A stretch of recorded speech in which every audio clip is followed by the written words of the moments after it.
Subscribe our YouTube channel and watch our videos. گرامی قدر بزرگوں بھائیوں محترم سامعین،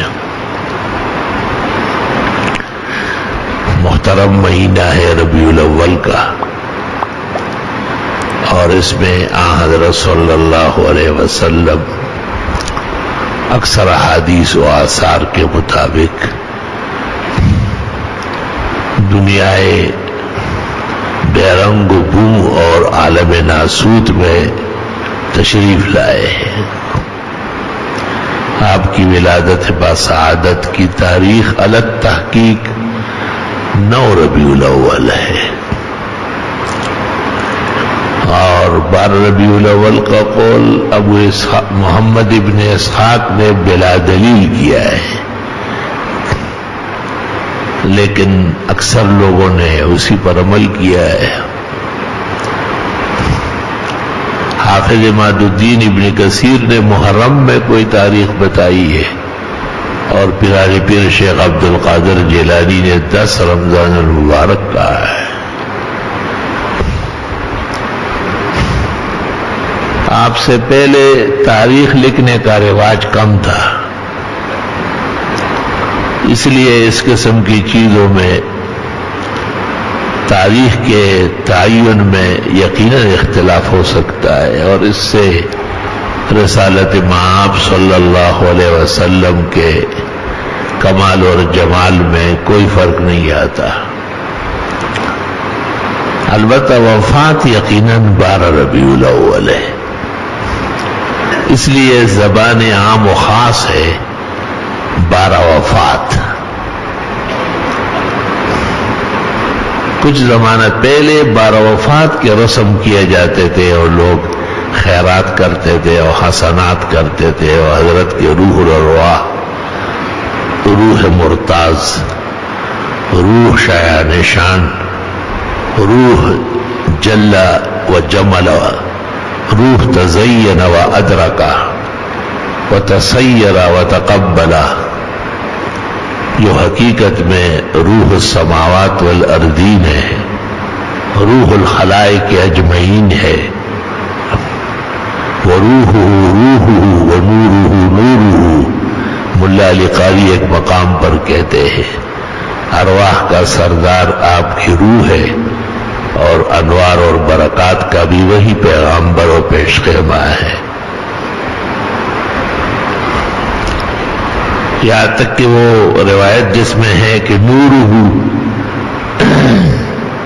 فہو نور اللہ، تو ملا علی قاری کہتے ہیں نورہ اے روح، لأن الارواح نورانیت، روح سب انوار ہے، چمک دمک ہے، آسمانی اور بالائی خلائق میں سے ہے۔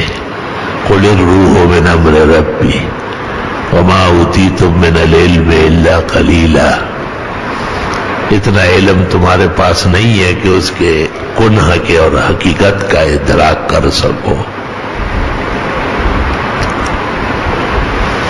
بہرحال اس حیثیت سے ماہ ربیع الاول اسلامی قدر و منزلت رکھتا ہے،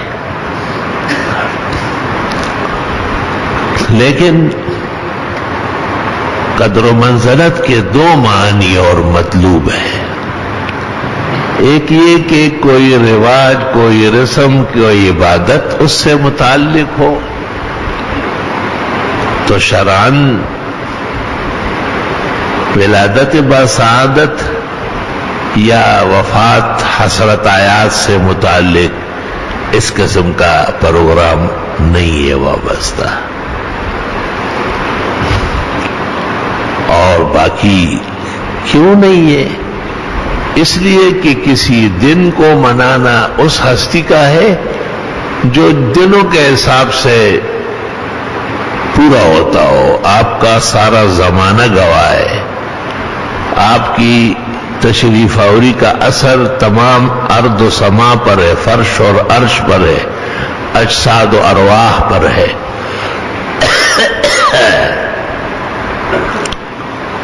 تو ہم زندگی آپ کی یاداوری ضروری ہے اور آپ کا اتباع اور اطاعت ضروری ہے، تو کسی دن یا لمحے کے منانے کی ضرورت کیسے پیش آئے گی؟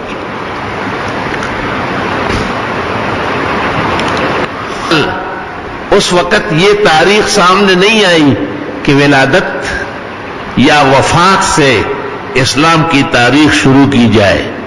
اگر ولادت یا وفات سے شروع ہو جاتی تو پتہ نہیں اس زمانے کے بدعتی جو اسلام کا ایک متوازی اور ایک بدنام نقشہ ہے، وہ اسلامی سنتوں کی عداوت کا ایک دنگل ہے اور اسلامی سنتوں کے اماطت اور ان کو نقصان پہنچانا کا ایک شرمناک باب ہے۔ ہر چیز میں بدعت، اذان میں بدعت، نماز میں بدعت، اٹھک بیٹھک میں بدعت، جنازے میں بدعت، پڑھ کر تو طیبہ لو، پڑھ کر میں طیب لو، جبکہ تمام معتبرات فتح القدیر، عنایہ، بنایا، کفایہ، بحر، نہر، الجوہرہ، ہندیہ، قاضی خان، تاتاریہ، سب بھرے پڑے ہیں کہ وَيُكْرَهُ الْجَهْرُ بِالذِّكْرِ مَعَ الْجَنَازَةِ، جنازے کے ساتھ بلند آواز سے ذکر کرنا بھی بری بات ہے۔ لوگ متوجہ رہے آخرت اور موت کی طرف۔ اور پھر قسم قسم کی لعنتیں اور مردے اور زندے کے دشمنوں نے کیا تماشے بچا رکھے، کیا کہے بس۔ تن ہم داغ داغ شد پمبا کجا نے ہم، بدعتیوں کے کاموں کو دیکھ کر کے انتہائی دکھ درد محسوس ہوتا ہے۔ خدا کا شکر ہے جب عالم شباب تھا اور عروج تھا اور خطابت کا زور تھا تو میں نے ان کی خبر لی ہے اور میں نے ان کے ساتھ ہر جگہ مناظرے اور مباحثے اور قسم قسم کے مکالمے کیے۔ نام نہیں تھا ان میں سے کسی چھوٹے بڑے کا جو اتنا سر اٹھا لیتا۔ اور یہ میری کوئی بہادری نہیں تھی، میں تو اب بھی عاجز مسکین ہوں، پہلے سے بھی کمزور ہوں۔ یہ مسئلے کی طاقت ہے، حق کی حقانیت ہے، کیونکہ سنت نبویہ وہ خود حیات ہے، نہ ختم ہونے والی، اور بدعت ممات ہے، ہمیشہ کی شرمناک ممات ہے۔ تو حضرت عمر کے زمانے میں جب تاریخ اسلام درج ہو رہی تھی، تفسیر روح المعانی کے اندر پوری تفصیل درج ہے، تو فیصلہ اصحاب کا اس پر ہوا کہ ہجرت سے ہمیں عزت ملی، ہجرت سے اسلام توانا ہوا، ہجرت کی وجہ سے بدر میں 70 مشرکین کو گرا دیا گیا، 70 کو رسیوں میں جکڑا گیا۔ ہجرت کی برکت سے احد میں ایسی کس کے پٹائی لگائی گئی، ہجرت کی وجہ سے خندق اور حدیبیہ، طائف اور حنین، غزوہ خیبر، غزوہ اوطاس اور غزوہ تبوک میں ان کی جڑیں نکالی گئی اور ان کا تخم ختم کر دیا گیا۔ اور 59 ہجری میں جب آپ مکہ تشریف لائے، جان نکلی ہوئی تھی مشرکین کی، اس زمانے کی وہ قدیم طرز کے بدعتیوں کی۔ یاد رکھنا وہ ایسے مشرک نہیں تھے جیسے ہندوستان کے ہندو۔ تو بہرحال اس دن سے کوئی عبادت وابستہ نہیں ہے۔ کچھ لوگوں نے اپنے خیال و خواہش سے 12 ربیع الاول کے پروگرام سجائے ہیں اور جشن عید میلاد النبی۔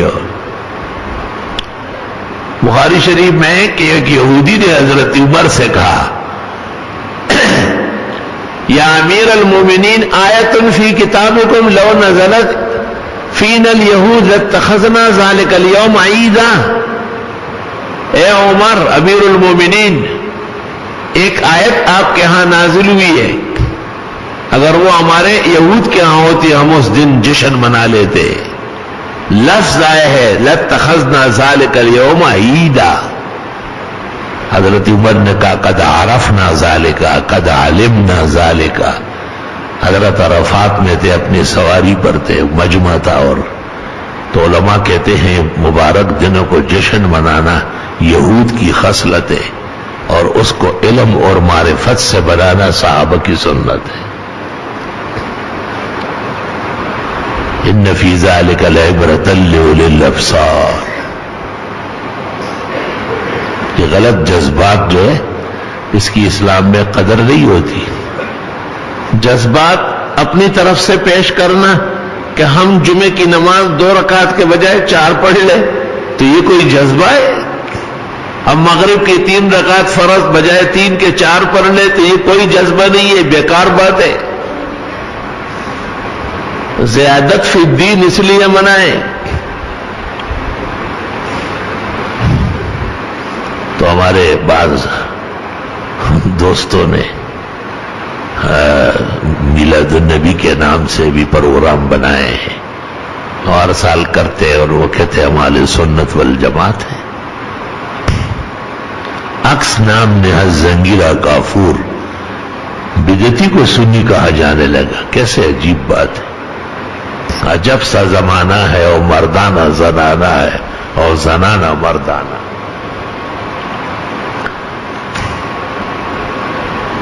وہ مصطفیٰ برسا خویش را کے دین ہم اوست اگر باؤ نہ رسیدی تمام بولا حبیز. ہم جانتے ہیں کہ یہ مشقت ہے. چھوٹے چھوٹے بچوں کو دھوپ میں نکالتے ہیں، ہائے ہو جلوس ہے میلاد النبی کا. آسان کام تو نہیں. میں وہاں سے یہاں تک آیا ہوں آپ کو خطاب کرنے کے لیے. مجھے پتا ہے کتنی تکلیف پیش آئی. تو بڑی مشقت بدعتی لوگ کرتے ہیں. آسان کام نہیں ہے جشن منانا، جلوس نکالنا، جلسے کرنا. لیکن اللہ اللہ ہاتھ اٹھائے ہیں مگر لب پر دعا کوئی نہیں کی عبادت بھی تو وہ جس کی جزا کوئی نہیں. کیونکہ خلاف سنت چیز کا ثواب نہیں ملتا. صرف ایک مثال دیتا ہوں، زیادہ تو نہیں دے سکتا ہوں. محقق الاسر کی کتاب رائے سنت بھری پڑی ہے اور طالب علموں کے لیے ابو بکر ترتوشی کی الاحداث فی الاحداث امام کتاب ہے.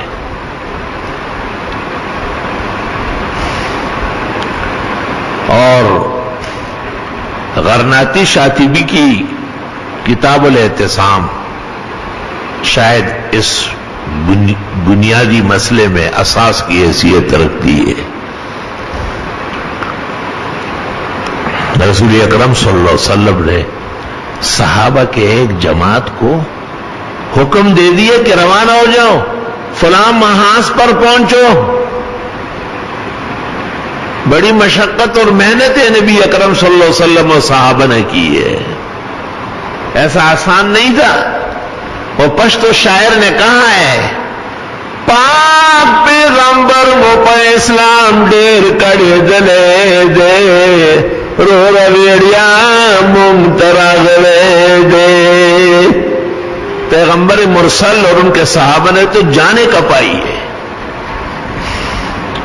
ہمیں آسان و آرام سے ملا ہے. اللہ اللہ خدایا شکر کی توفیق عطا فرما. شرک اور بدعت سے بچنے کی توفیق عطا فرما. ہمارے شرک اور بدعت کے مرتکب بھائیوں کو بھی ہدایت توحید اور ہدایت سنت نصیب فرما.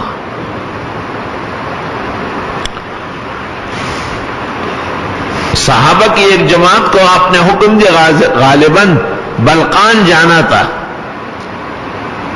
غزوہ موتا درپیش تھا، اور ان کو کہا کہ تم فوراً نکلو اور وہاں پہنچو جہاں تم نے جہاد اور غزا کرنی ہے. عبداللہ ابن رواحہ جلیل القدر صحابی ہے، وہ پیغمبر کے بہت پیارے شاعر ہے. انہوں نے سوچا کہ جہاد تو ایسا نہیں ہوتا کہ آدمی جائے اور ضرور واپس آئے. اب کے ملے تو خوب بولے پکنا، شاید کہ پھر ملے اور یہ ذوق نظر نہ ہو. پاک پیغمبر کے پیچھے جمعہ ہے، مدینہ منورہ کا ماحول ہے، مسجد نبوی میں ایک نماز 50,000 اور بخاری کی ایک روایت کے مطابق 2 لاکھ کے برابر ہے. شاید پھر یہ موقع نہ ملے. انہوں نے اپنے ارادے اور خیال سے اچھا سوچا اور وہ جمعے کی نماز میں موجود رہے. جب آپ نے جمعے کی نماز سے فراغت پائی، عبداللہ ابن رواحہ سے کہا ہے نا انتا، کہاں کیسے یہاں بیٹھے ہو؟ انہوں نے کہا حضرت جمعہ تھا اور جمعے کی تو بڑی فضیلت ہے، اور پھر آپ کے پیچھے. آپ نے ان کو کہا تم اور صحابہ سے 500 سال دیر سے جنت جاؤ گے. کوئی صحابہ کو کوئی بدعتی نہیں کہہ سکتا ہے، سب عدول تھے، متقی پارسات ہیں. لیکن سنت کے مقابلے میں اس سوچ اور اس محبت کو پیغمبر نے مسترد کر دیا. تا حکم تک جانے کا ٹھہرے کیسے؟ تو جو لوگ اپنی طرف سے جشن مناتے ہیں اور میلاد النبی کے نام پر قسم قسم کی حرکات و سکنات کرتے ہیں، وہ قبر کا ماحول اور آخرت کا دن یاد کرے. وہاں ترازو لگے گا. وَنَضَعُ الْمَوَازِينَ الْقِسْطَ لِيَوْمِ الْقِيَامَةِ. صرف باتوں سے کام نہیں چلے گا. الْيَوْمَ نَخْتِمُ عَلَىٰ أَفْوَاهِهِمْ، منہ پر مہر لگ جائے گی، بس بہت بکواس کیا ہے تم نے. وَتُكَلِّمُنَا أَيْدِيهِمْ وَتَشْهَدُ عَلَيْهِمْ أَرْجُلُهُمْ. ان کے اعضاء گواہی دیں گے. تو خدا آسان فرما، رب کریم نجات عطا فرما.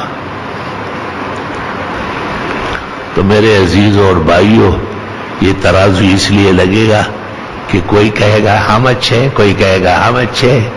اللہ تعالیٰ نے کہا نہیں، اچھے وہ ہے جو میری کتاب اور میرے نبی کی سنت کے مطابق. عبداللہ ابن رواحہ کا ایمان کامل، حسنات پورے ہیں، جلیل القدر مجاہد شاعر پیغمبر ہے. لیکن اس خیال اور سوچ کی وجہ سے کہ شاید پیغمبر کے پیچھے نماز ملے، مسجد نبوی کا جمعہ پڑھوں، اور آپ نے جب دیکھا کہ میں نے تو جانے کا کہا ہے اور یہاں ٹھہرا ہوا ہے، تو فرمایا کہ 500 سال جنت دیر سے جاؤ گے. جو لوگ اپنی طرف سے پروگرام بناتے ہیں اور اپنے خیالات سے عبادات کرتے ہیں اور شریعت میں اس کا کوئی اتا پتہ نہیں ہے، ان کو اپنے گریبان میں جھانکنا چاہیے. دیکھو، ایک آپ نے اس خیال سے کہ پیغمبر کا یوم الوفات یا یوم الولاد ہے، آپ نے فقراء و مساکین دینی حلقوں کی دعوت کی، کسی مسجد بنانے کا ارادہ کیا، کسی مدرسے میں تعاون، یہ حسنات عامہ ہے. اس سال ہر سال عبادت ہے اور ان دنوں میں تو اور زیادہ عبادت ہے. اس پر کوئی قطغن نہیں ہے جیسے بدعتی تلبیس پیدا کرتے ہیں، تلبیس خلط مل کرتے ہیں. لِمَ تَلْبِسُونَ الْحَقَّ بِالْبَاطِلِ وَتَكْتُمُونَ الْحَقَّ وَأَنْتُمْ تَعْلَمُونَ. یہود میں 4 بیماریاں پیدا ہو گئی تھی. ایک ترک العمل، اصل نیکی نہیں کرتے تھے. اصل نیکی تو اتباع سنت ہے. اور دوسرا کتمان حق چھپاتے تھے. اوہ جی نبی کو نہیں مانتے. ارے نبی کو مانتے ہیں، نبی پر تہمتیں نہیں مانتے. نبی کی ولادت باسعادت پورے جہان سے افضل ہے. اس دن کے لیے نبی نے کوئی پروگرام امت کو نہیں دیا ہے. تم تہمتیں لگاتے ہو، تہمت تراش ہو. تم حق چھپاتے ہیں. کبھی کہیں گے درود نہیں پڑھتے. درود پڑھتے ہیں، آپ کا میڈین نہیں پڑھتے، نبی کا بتایا ہوا پڑھتے. تلبیس الحق بالباطل. 4 بیماری تھی یہود میں. ایک یہ کہ وہ اچھا عمل سنت اور نبی کے مطابق نہیں کرتے تھے، اپنی طرف سے عبادات کرتے تھے. اور دوسرا یہ کہ حق چھپاتے تھے. اور تیسرا یہ کہ حق کو باطل کے ساتھ ملا لیتے تھے، خلط مل کر لیتے تھے. پاک دودھ کا ایک بالٹی بھری ہوئی ہے، لیکن اس میں ایک قطرہ پیشاب یا شراب کا ڈل گیا، اب وہ دودھ استعمال کا قابل کسی کے یہاں نہیں ہے. بہترین کھانا پک چکا ہے، لیکن پتہ چل گیا کہ اس میں کوئی چھوٹی سی غلاظت بھی مل گئی، اس کھانے پر لوگ تو لعنت بھیجیں گے. ایسی مخلوط کھانے کی کوئی ضرورت نہیں ہے. اے طاہر لا ہوتی اس رزق سے موت اچھی، جس رزق سے آتی ہو پرواز میں کوتاہی. تو ہمارے بھائی لوگ جو عید میلاد النبی کے عنوان سے کام کرتے ہیں، ان کو سوچنا چاہیے عیدیں دو ہے، عید الفطر اور عید الاضحیٰ. اس میں تو اختلاف نہیں ہے نا. تو عید الفطر اور عید الاضحیٰ میں کتنے لائٹیں لگتی ہے، کتنا چراغاں ہوتا ہے، کتنے جلوس نکلتے ہیں، کتنے پروگرام ہوتے ہیں. وہ تو شریعت کے پختہ عید ہے اور عرب و عجم میں عید ہے. اور نبی مبرور و نبی مرسل صلی اللہ علیہ وسلم خود پڑھا چکے، تو اس میں تو آپ نے کوئی نیا پروگرام، اس میں گنجائش نہیں ہے. آپ نے اپنی طرف سے عید بنائی اور پھر اس کو اپنی طرف سے سجاوٹ بھی دے دی. نیست حجت قول فعلو ہے چپیر، قول اللہ فعل احمد را بدیر. اللہ تعالیٰ امت مسلمہ کو پیغمبران آداب سنتوں کا اہتمام، ہر طرح کی بدعت شرک کے عقیدے و نظریے سے بچت حفاظت نصیب فرمائے.